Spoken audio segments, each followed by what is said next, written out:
이동형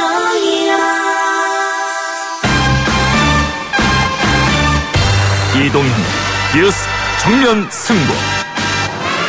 이동형의 뉴스 정면 승부.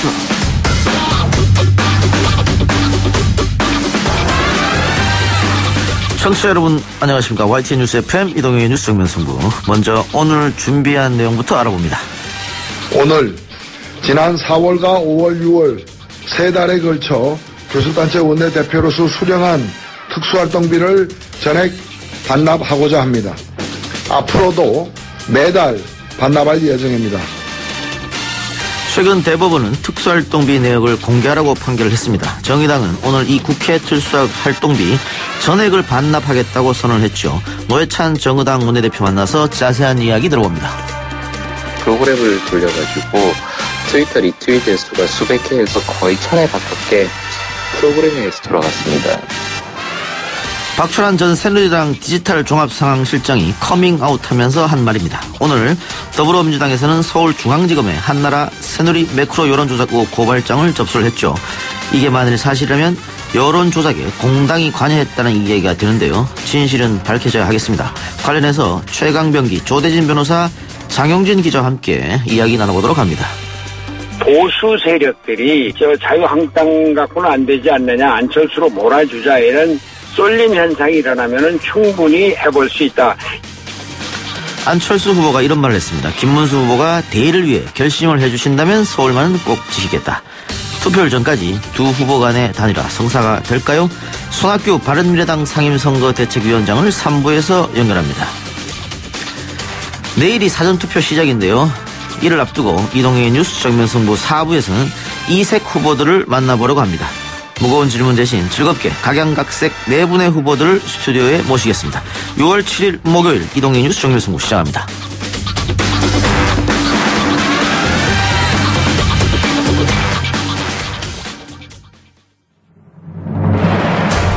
이 작가는 독하다. 이 작가는 거칠다. 이 작가는 솔직하다. 이 작가는 눈치가 없다. 그는 할 말은 한다. 할 말은 한다. 정치 오타쿠 이 작가의 독설 뉴스 정면 승부.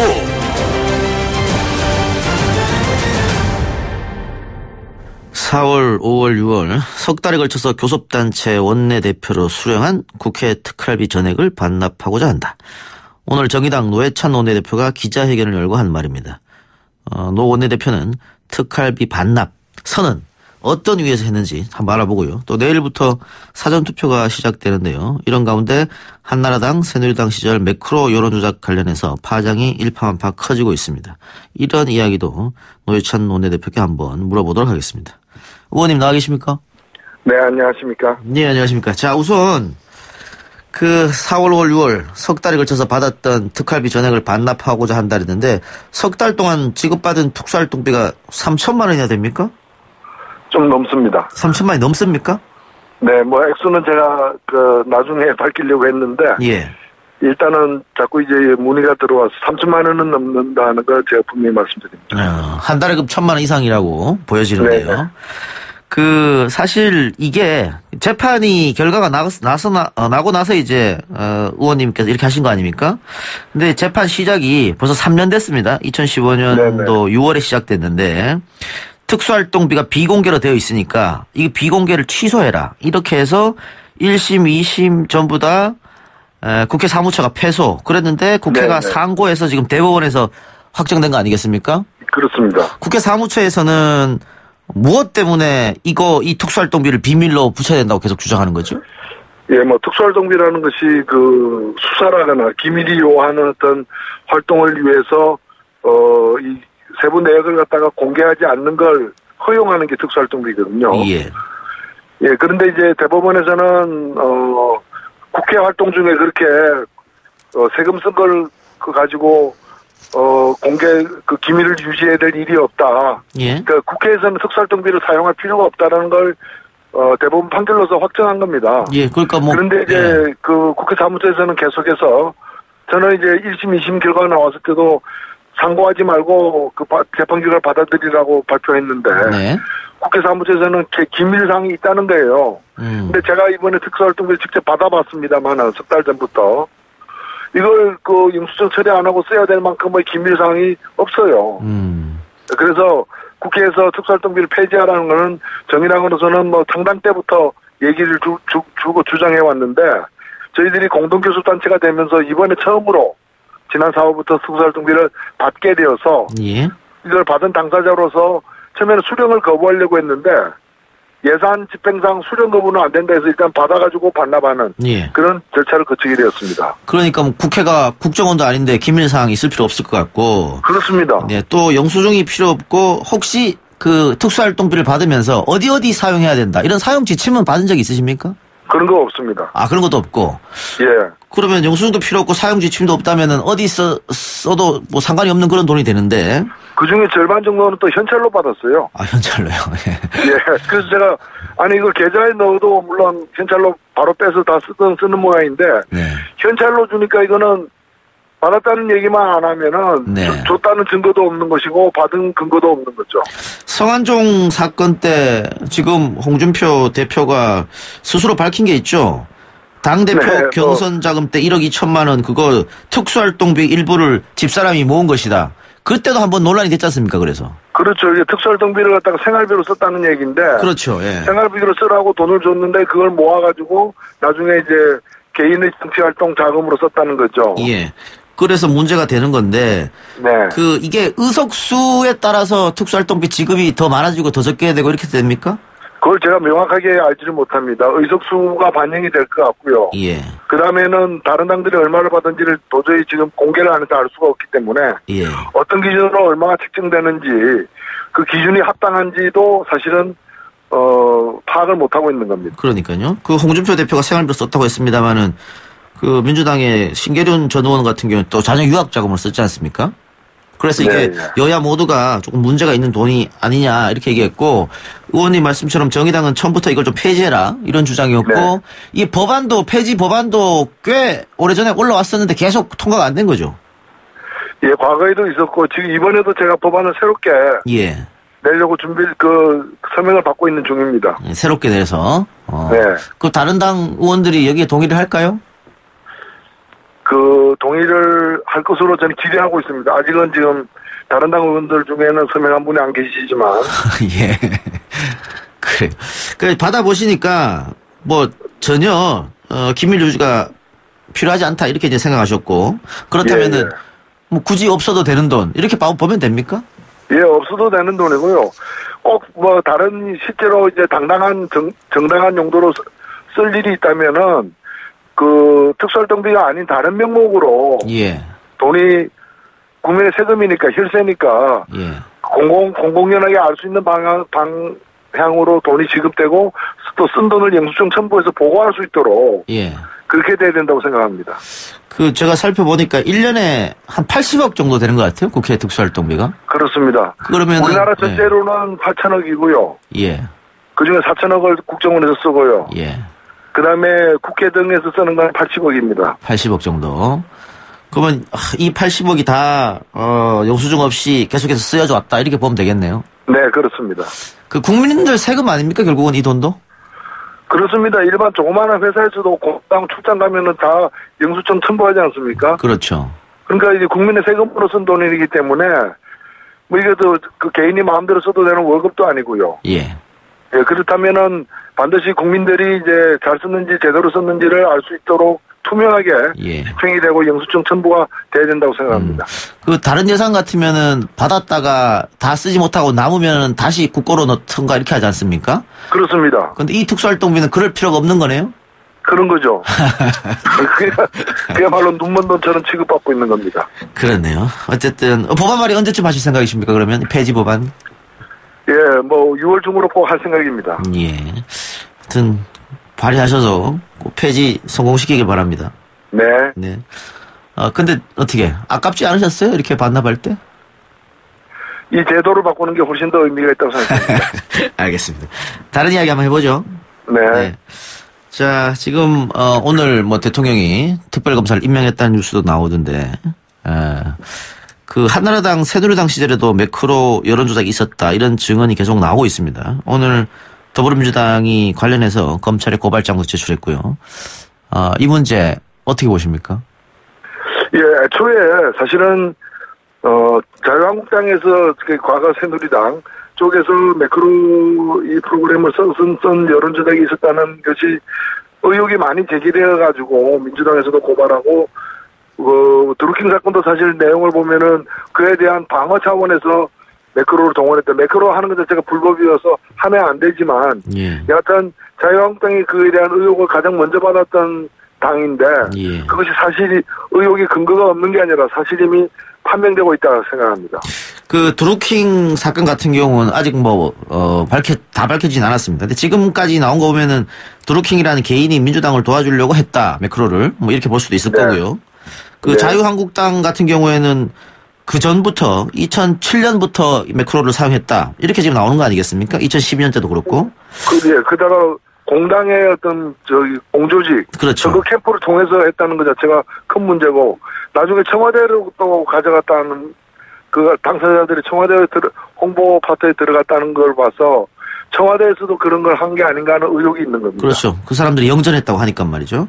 네. 그런데 그 박철환 씨 인터뷰를 보면은 규모가 작은 정당에서 매크로를 많이 쓰더라 이런 말도 했거든요. 혹시 그걸 어느 정당인지 꼭 밝혀주기 바랍니다. 혹시 정의당은 절대 아닙니까? 아유, 예, 저희들은 그 정도 한가하지 않습니다. 그러면 의원님은 혹시 국회에 계시면서 그 선거 때 새누리당이 이렇게 매크로를 돌려 쓴다 이런 얘기 혹시 들어본 적은 있습니까?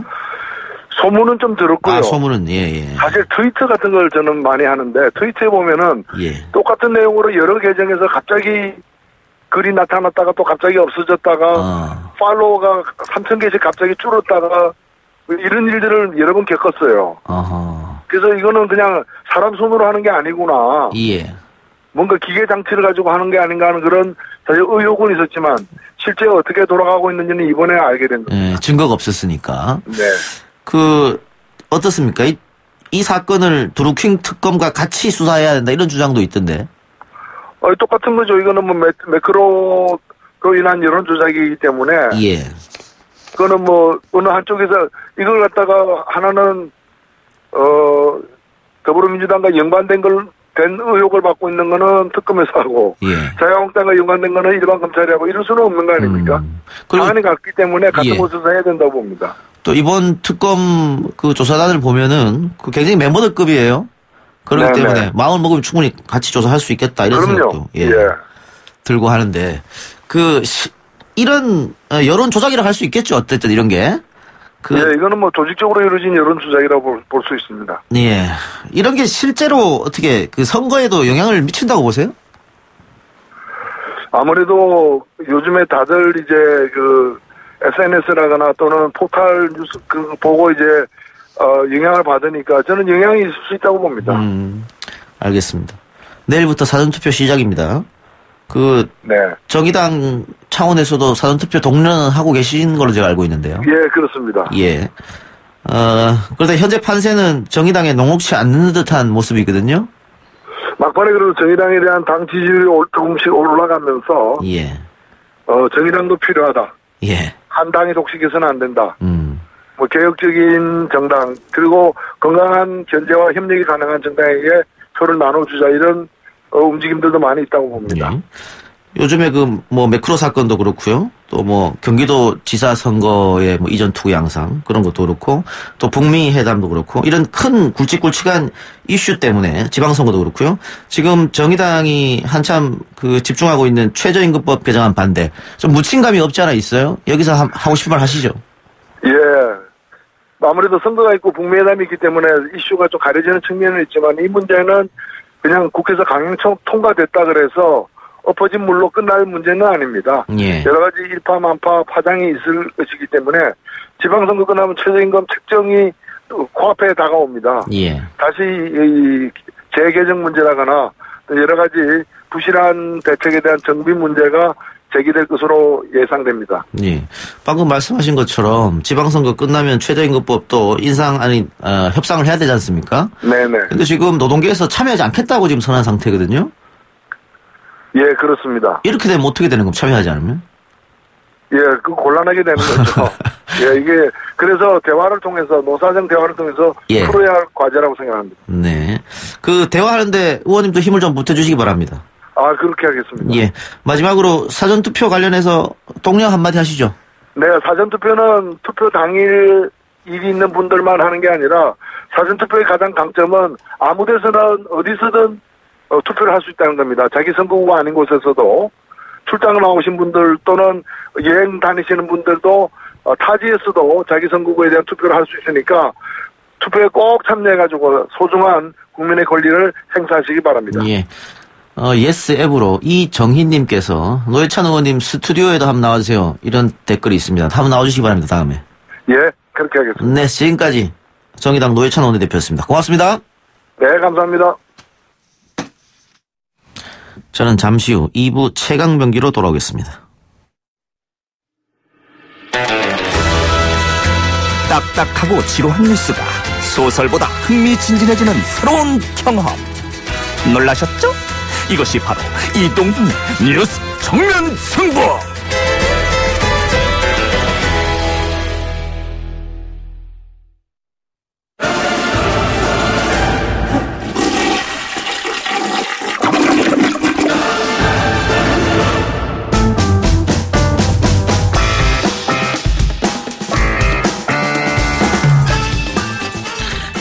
이동의 뉴스 정면 승부 2부 최강병기 시작하겠습니다. 오늘도 조대진 변호사, 아시아경제 장영진 기자 나오셨습니다. 어서 오세요. 안녕하십니까. 예. 방금 일부에서 노회찬 의원과도 인터뷰했습니다만, 이 2012년 대선 때도 박근혜 청와대 또 마찬가지로 매크로 여론조작이 있었다. 일단 그 특종 기자, 김한 기자의 특종 기사가 있었잖아요. 그러나서 이제 그랬죠. 그 후에 추가 증언이 나온 거죠. 지금 박철환 전 새누리당 선대위 디지털 종합상황실장이 인터뷰를 통해서 여러 가지 깜짝 놀랄 질문을 했습니다. 네. 자신이 이제 그 당시에 레드팀을 이끌면서 온 오프라인 위기 대응 상황을 총괄했다. 이 캠프에 참여하는 동안 2007년부터 새누리당 선거 때마다 온라인 활동을 계속했었고 그런 사람들이 꽤 많았다. 그리고 심지어 그런 사람들 중에는 그 박근혜 정부에서 청와대 홍보수석실로 들어가기도 했다. 아마 김한수 전 행정관을 말하는 것으로 보이는데요. 몇 분이 그 당시에 이 온라인 오프라인에서 이렇게 댓글 활동을 하다가 청와대 들어가신 분이 적지 않다라고 합니다. 한 4-5명 정도까지 된다고 그래요. 그런데 이름만 되면 다 아는 사람이라고 얘기했거든요. 그렇죠. 근데 그 가장 대표적인 부분이 아마 김한수 전 행정관인 것 같고 사실 몇 분이 더 저도 사실 거론이 될 것 같습니다만 뭐 이름만 될 정도로 알 뿐이라기보다 상당히 그 세상에서는 그 세계에서는 좀 알려진 분이 아닌가 생각이 들긴 합니다. 아니 그 세상은 뭐 불법적인 세상입니까? 그래서 이게 온라인 오프라인 이쪽에서 이렇게 온라인 선거운동, 댓글 선거운동을 하는 분들이 꽤 많았어요. 실제로 업체를 차려서 운영하신 분들도 계셨고 그런 분들은 공식적으로는 뭐라고 얘기했냐면 선거 컨설팅, 정치 컨설팅이다.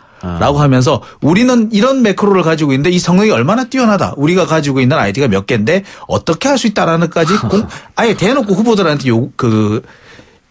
홍보를 하면서 돈을 요구했던 그런 사례도 적지 않습니다. 불법 브로커들 같은 사람인데. 그렇죠. 드루킹도 그런 사람 중에 하나고요. 그렇죠. 그러니까 그런 사람들이 적지 않았었고 그런 사람들이 있다는 것을 정치권에서 모르는 사람이 없었던 거죠.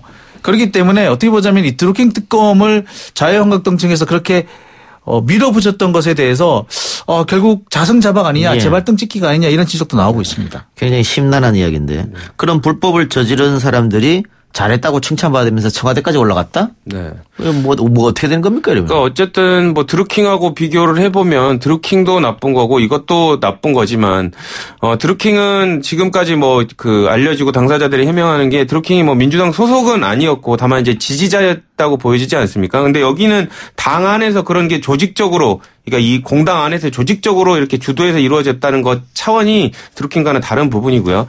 지금 이때까지 뭐 자유한국당에서 되게 억울해하지 않았습니까? 뭐 대통령을 빼앗긴 것처럼 얘기를 했는데 그러면 그 당시에 당에서 이루어졌던 이런 일들까지 한번 특검의 대상으로 해서 해볼 필요가 있지 않나.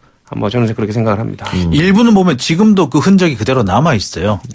아직 못 지워서. 예, 그렇죠. 저도 좀 확인을 해봤는데 이분들이 보니까 2012년 것까지는 지운 모양인데 2007년, 8년 이렇게 고스란히 남아 있습니다. 그리고 2010년에 뭐 있었던 일들이라든지 몇 가지 그러니까 연평도 포격 사태라든지 서남남 사태와 관련해서 썼던 그런 댓글 같은 것들이 고스란히 남아 있더라고요. 그래서 이 사람들의 활동이 꽤 광범위했고 또 장기간에 걸쳐서 이루어졌구나라는 걸 알 수 있었습니다. 뭐 선거 때는 선거 전에는 선거에서 이기기 위해서 이런 걸 매크로를 활용했다. 네. 청와대 가서는 뭘 했어요, 그럼 이 사람들이?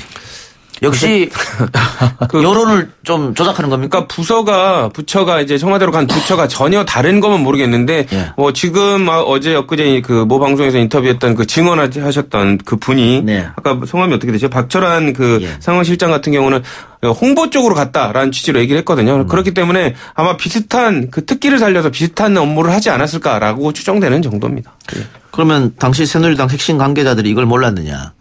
모를 리가 없죠.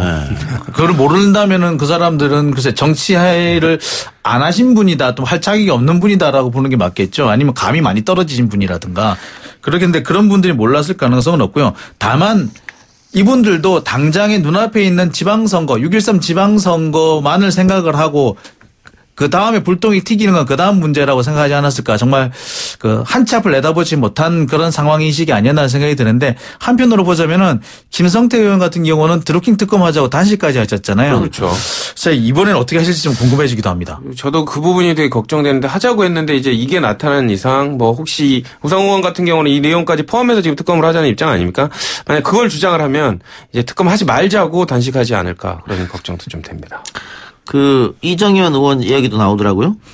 그 이정현 의원 같은 경우에 사실 이 상황을 제일 잘 알고 있다라는 얘기도 했었고요. 그다음에 그 세월호라든지 이 관련해서 그러니까 박근혜 정부 시절 청와대에서 일어났던 이런 SNS와 관련된 또 댓글과 관련된 여론조작 활동을 가장 잘 알고 있는 분이다라는 의견이 그 주장이 나왔습니다. 주장이 나왔습니다. 이정현 의원 본인은 전혀 모르는 일이다. 그러겠죠. 모른다고 말씀을 하시는 게 지금 상황에서는 맞겠죠. 그 박철원 상원실장 박철원 교수는 그렇게 설명을 했거든요. 이정현 의원도 아마 알고 있었을 것이라고 하는데 아마 모른다고 진술하는 부분은 그 기술이 어떻게 구현되는지를 몰랐을 뿐이지 매크로 조작 상황은 당연히 알았을 것이다. 지금 이렇게 설명을 하고 있습니다. 그러니까 이런 어떻게 보면 중대범죄를 위에다 보고 안 하고 했다고 하는 건 어렵잖아요. 밑에 사람들이 알아서 그렇죠. 했다는 것은. 그건 있을 수 없는 일이고. 어떻게 참 이게 공당에서 이런 일이 일어나기 좀 그런데. 그러면은 2012년 대선 때뿐만이 아니고 청와대에서 됐었고 2007년 때 이명박 대통령 선거 때도 있었고 2006년 서울시장 때도 있었다. 네. 그때부터 있었다고. 그럼 각 때마다 다 이 매크로가 활용됐다. 이렇게 보면 되겠네요. 그렇습니다. 이게 사실 이 매크로가 사용된다. 매크로를 이용해서 여론 조작이 벌어지고 있다는 거를 정치권에서는 모르는 사람이 없었습니다. 그리고 이번에 그 드루킹 특검을 시작할 때만 해도 저거 얼마 지나지 않아서 자유한국당한테 돌아갈 것이다. 그리고 매크로를 사용을 더 많이 한 쪽은 사실 자유한국당이다라는 얘기가 공공연하게 떠들었습니다. 근데 이게 이번에 터졌을 뿐이죠. 네. 그러니까 그런 얘기가 있었는데요. 뭐 이제 소위 말하면 어떻게 보면 이런 매크로를 이게 정치판에 끌어들인 원죄자들이 이런 부분들을 뭐 이렇게 잘못이 하나도 없는 것처럼 공격하는 모습들이 좀 불편하다 이런 얘기들이 사실상 돌았던 건 사실입니다. 예. 예. 그러면은 이제 앞으로 어떻게 되느냐. 일단은 민주당은 검찰에 고발장을 오늘 냈어요. 네. 오늘 냈는데. 백혜련 의원이 직접 와서 냈습니다. 예. 또 한쪽에서는 이번에 출범한 특검에 포함시켜서 특검이 이걸 수사를 해야 된다라고 하는 이야기도 있던데 어떻게 봐요?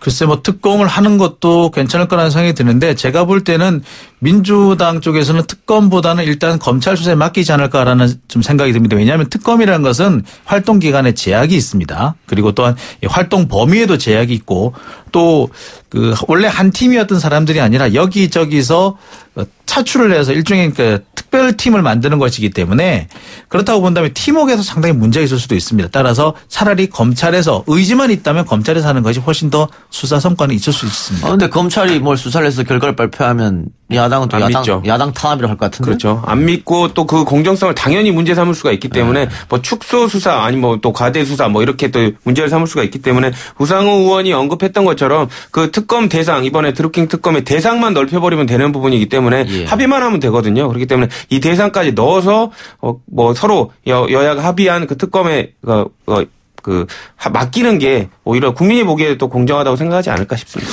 근데 허익범 특검이 이번에 방금 전에 이제 그 임명이 됐다고 예. 이제 속보가 들어왔는데 사실 허익범 특검이 그 정도의 큰 수사를 맡을 수 있을지는 조금 의문이라는 그런 의견도 있습니다. 사실 그게 좀 걱정입니다. 공식 출범도 하지 않았는데 왜 그런 말씀하시는 겁니까? 아, 걱정이 됩니다. 그래. 걱정되는 걸로. 수사하겠지요, 뭐. 네.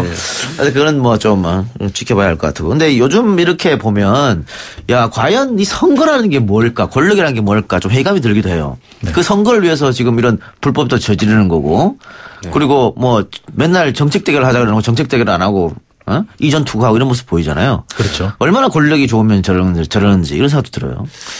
그래서 모든 게 다 따라온다는 그런 얘기를 하더라고요. 뭐 정치 출입 오래 한 기자들은 그렇습니다. 그러니까 기자들은 한 곳에 오래 출입을 하다 보면 그 출입처가 좀 동화되는 그런 예. 경향이 있는데 정치 출입 오래 한 기자들의 얘기를 들어보면 그 맛은 뭐 뭐에도 비길 바가 없고 모든 것을 다 얻는 것이다. 뭐 그런 얘기를 하기 절대 맛보지 말아야 될 것 중에 하나가 정치 맛이라고 합니다. 그러니까 왜냐하면 정치 맛을 보는 순간 다른 것들은 다 하찮아 보인다고 하더라고요. 그렇기 때문에 그 정치 맛을 본 이상 그 목적을 달성하기 위해서라면 이제 눈이 뒤집히는 거죠. 그렇기 때문에 국민의 뭐 이익이라든지 이런 건 생각 없이 본인만 당선하면 되면 된다는 이런 생각 때문에 좀 이렇게 변질이 되는 것 같습니다. 안타깝습니다. 조재진 변호사 정치하고 싶다는 소문이 들리던데. 그건 잘못된 소문이에요. 누가 그런 얘기를? 예. 잘못된 소문입니까? 예, 잘못된. 허위사실 가짜뉴스입니까? 저한테 신고를 해 주시기 바랍니다. 자, 그 사건 지금 방금 우리가 말한 건 엄청 큰 사건입니다만 지금 이야기한 건 그거보다 더 큰 사건입니다. 양승태 사법부 시절 사법행정권을 남용했다. 이와 관련해서 전국 법원장들이 긴급 간담회를 열었는데 국민 여론이랑은 좀 상반된 결과가 나온 것 같아요. 네, 조금 전에 결론이 나왔는데요. 글쎄, 그러니까 요약하면 그렇습니다. 책임은 통감하지만 재판 거래는 터무니없는 의혹이고 형사 조치 역시 있어서는 안 된다라는 주장입니다. 글쎄, 왜 그런 생각이 나왔는지는 모르겠습니다만 한편으로 이해는 가는 측면이 없지는 않습니다만 너무 국민들의 어떤 느낌, 국민들의 눈높이라든지 또는 현재 사태에 대해서 좀 인식이 부족하지 않는가라는 생각이 너무 강하게 들었습니다. 더군다나 법원장들이 한편으로는 그런 얘기도 있어요. 이 법원장들도 사실 지금까지 일어났던 사법농단, 재판 거래 의혹의 공범자이기 때문에 이런 결론이 나온 게 아니냐 이런 의혹도 사실 있긴 있습니다. 네. 그러니까 뭐 술은 먹었지만 음주운전은 아니다. 뭐 그런 비슷한 것 같긴 한데 네. 한쪽에서는 김명수 대법원장이 너무 눈치 보는 거 아니냐. 너무 갈팡질팡하는 거 아니냐. 이런 비판이 있어요. 근데 이제 김명수 대법원장 같은 경우는 신중하게 할 수밖에 없는 위치에 있죠. 더더군다나 다른 부분도 아니고 사법부 자체를 겨누는 칼이 될 수도 있는 부분을 대법원장이 뭐 일괄해 가지고 이렇게 의견을 내면 이제 대법원장이 이런 부분들을 또 이렇게 너무 밀고 나간다 이런 비판이 있을 수 있기 때문에 신중하게 여러 의견을 듣는 부분이고요. 그러한 과정에서 어쨌든 수사가 필요하다는 의견들이 조금 다수이긴 한데 어쨌든 방금 기자님이 말씀 주신 대로 고위 법관들은 조금 국민의 뜻과는 아주 상당히 또 동떨어진 견해를 내고 있거든요. 저는 이 입장을 아까 그 방송 들어오기 전에 들으면서 참 이런 분들이 법원장을 하고 있고 국민들이 그 원하는 바를 모르는데 어떻게 판결들을 합리적으로 할 수 있을까라는 그런 왜 이상한 판결들이 나오는지 좀 이해가 되는 것 같습니다. 김명수 대법원장의 걱정은 그거인 것 같아요. 지금 다른 것보다 만약에 이것이 그 수사에 들어가고 기소에 들어갔는데 만약에 유죄 판결이 나오지 않을 경우에 어떻게 할 것이냐. 사실 그로 인한 후폭풍은 지금의 사태보다 더 심각할 수가 있거든요. 그래서 그 점 때문에 늘 항상 고민을 하고 있는 겁니다. 지금 법원에서 가장 우려를 많이 한 내용이 뭐냐면은 이 직권남용이라는 것이 징계의 대상은 되긴 하는데 형사처벌의 대상이 되기 상당히 어렵다는 점 때문에 고심하고 있는데요. 아마 대법원장의 고심도 여기 있지 않을까.